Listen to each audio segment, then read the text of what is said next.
दोस्तान ज़ी वकार, हम लोगों ने इस वक्त जो सूरत हाल देखनी है वो ये देखनी है कि दुनिया को इम्प्रेस करने के चक्कर में पाकिस्तान हमेशा से मार खाता रहा है। हम लोगों ने अपने अड्डे फराम किए कि जाओ मेरे अफगानिस्तानी भाइयों को जाके कत्ल करो, फिर यहाँ पर बमबारी हुई, फिर यहाँ आपका कोई मजहबी ठिकाना नहीं रहा जहाँ पर धमाके ना हुए हों, फिर यहाँ पर धमाके कुछ बाहर से हुए, कुछ खुद करवाए गए, कई चीज़ों को छुपाने के लिए। मैं उतना भी डिटेल में नहीं जाना चाहता कि यहाँ गद्दारी के फतवे बड़े आराम से मिल जाते हैं।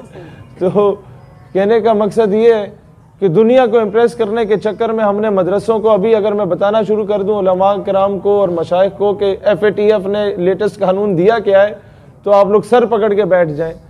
3 महीने का अल्टीमेटम दिया था जिसमें से महीना गुजर गया कि आप लोग सारी रजिस्ट्रियाँ लेके आएँ और हमारे हवाले करें। रजिस्ट्रियाँ इन्होंने आपको देनी कोई नहीं है, और 3 महीने से 1 दिन ऊपर होगा तो सारे आस्थान, दरगाहें, दरबार, मदारिस ये सरकारी धारे में ले लिए जाएंगे, और जब वो ले लिए जाएंगे तो वहाँ पर वही इस्लाम पढ़ाया जाएगा जो हुकूमत आपको बताएगी, और हुकूमत आपको वो इस्लाम बताएगी जो अमेरिका उसे बताएगा। और वो कौन सा इस्लाम होगा? नमाज पढ़ें, रोज़ा रखें, हज करें, ज़कात दें, जिहाद ना करें।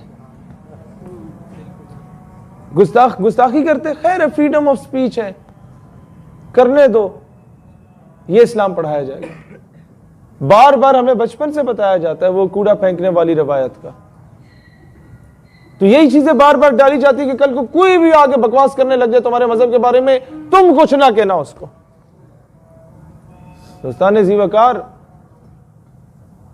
हमें नाम का इस्लाम जरूर पढ़ाया जाएगा, लेकिन यह बात याद रखिएगा कि उसमें से जो गैरत का एलिमेंट है उसको एक तरफ रख के पढ़ाया जाएगा।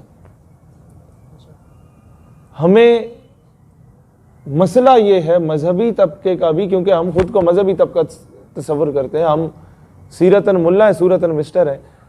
और दूसरा जो हमारा तबका है, हम दोनों में फ़र्क क्या है कि या तो सिर्फ रहमत लिल आलमीनी का एस्पेक्ट बताया जाता है इस्लाम का, या सिर्फ गैरत और हमीयत का एस्पेक्ट बताया जाता है।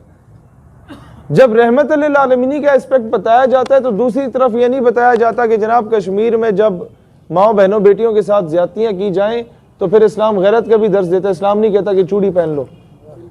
अब दोनों चीज़ों को बैलेंस अप्रोच से लेके नहीं चलेंगे तो दुनिया में इस्लाम का सही हम इमेज लेके चल नहीं पाएंगे और लोगों को समझा नहीं पाएंगे कि हम असल में गुस्से में आते क्यों हैं। अब दोनों चीज़ें मैं आपको समझाता हूँ जो कि अभी इन यूथ को एजुकेट करने की ज़रूरत है। वो क्या है? रहमत लिल आलमीनी का एस्पेक्ट। सुल्तान सलाहुद्दीन अय्यूबी जब मैदान जंग में सलेबी जनरल का फौज वो घोड़ा जब खराब हो गया, जख्मी हो गया, तो जंग रुकवा दी अय्यूबी ने और अपनी तरफ से बेहतरीन नस्ल का घोड़ा भेजा कि इस पे बैठो, मेरी बराबरी में आके जंग लड़ो। सलेबी जनरल बीमार हो गया तो जंग रुकवा दी कि ये ठीक होगा तो फिर बराबरी में आके जंग लड़ेंगे। और जब वो ठीक नहीं हो रहा था तो अपने तबीब भेजे कि तुम जाके इसे चेकअप करो, बराबरी की सतह पे आके बात करें।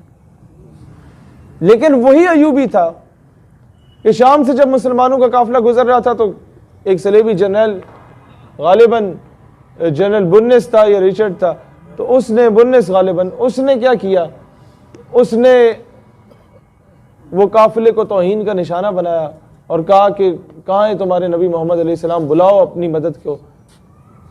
उसने इस तरह के तौहीन आमेज बातें उस अंदाज में की, नाउज़ुबिल्लाह। तो अय्यूबी रहमतुल्लाह अलैह को जब ये बात पहुंची तो वो गैज़ो गज़ब से खड़े हो गए और कहा, अल्लाह मुझे तब तक मौत न दे जब तक मैं 2 काम ना करूं। नंबर 1, जब तक मैं बैतुल मक़दस को फतह नहीं करता, और नंबर 2, जब तक मैं इस गुस्ताख से बदला नहीं लेता। 2 साल सुकून की नींद नहीं सोया अय्यूबी रहमतुल्लाह अलैह। जब थकावट होती तो वो दीवार से टेक लगा देते और फिर आंखें सुर्ख लाल होती थी। जब बैतुल मक़दस फतह हुआ तो तमाम सलेबी जनरलों को लाइन में बिठाया गया। अब रहमत लिल आलमीनी का एस्पेक्ट क्या है? सबको पानी पिला के अमान में ले लिया गया कि तुम दुश्मन हो लेकिन जर्नैल हो तो बराबरी की सतह पे बात की जाए। लेकिन जब उस गुस्ताख की तरफ देखा तो कहा तो वो तुम थे जिसने कहा था बुलाओ अपने नबी को, लो देखो नबी ने अपने खादिम को भेज दिया तो उसका सर तन से जुदा किया गया। This is what Islam is. फिर क्या है इस्लाम? कि दुनिया को गुलामी से निकालने के लिए तालीम देने वाला मजहब। वो कैसे? जो फतेह मक्का के बाद या जब भी कुफार गिरफ्तार होते थे कहा जाता था या टैक्स दें या फिर हमारे बच्चों को पढ़ाएं। तो उन्होंने तो रात ज़बूर इंजील तो पढ़ानी नहीं थी, उन्होंने दुनियावी तालीम देनी थी, क्योंकि साइंस एंड टेक्नोलॉजी से रिलेटेड उस दौर की जो बातें थी साइंस की वो बताना था। ये मजहब है हमारा। सबको कहा कि जनाब आप लोग अपने अपने इबादत गाहों में जा सकते हो, सबको इजाजत है, माइनॉरिटी राइट्स इस्लाम ने दिए। लेकिन फिर गैरत का एलिमेंट क्या है? गुस्ताख है, खाना काबा के गिलाफ से भी लिपटा हुआ है तो जाके सर लेके आ जाओ। तो रहमतुल्लिल आलमीन का एस्पेक्ट बताना भी जरूरी है और साथ में वो गैरत का एलिमेंट बताना भी जरूरी है कि जनाब हम अपने सेल्फ डिफेंस पे कॉम्प्रोमाइज नहीं करते। हर बंदा आके चूं चना करता है वो चला जाए ना, इस्लाम इसकी इजाजत नहीं देता और ना ही हमारा मजहब ये देता कोई एक गाल पे थप्पड़ मारे तो तुम दूसरी आगे कर दो। नहीं, हमारा मजहब कहता कुरान का कानून है, खून का बदला खून है। मसला यह है कि हमने वो इस्लाम बताया नहीं, हमने दूसरा हिस्सा बताया और माफ कर दो तो बेहतर है, तो माफ कर दिया हो और वो आपको जनाब लितर मारते जाएंगे।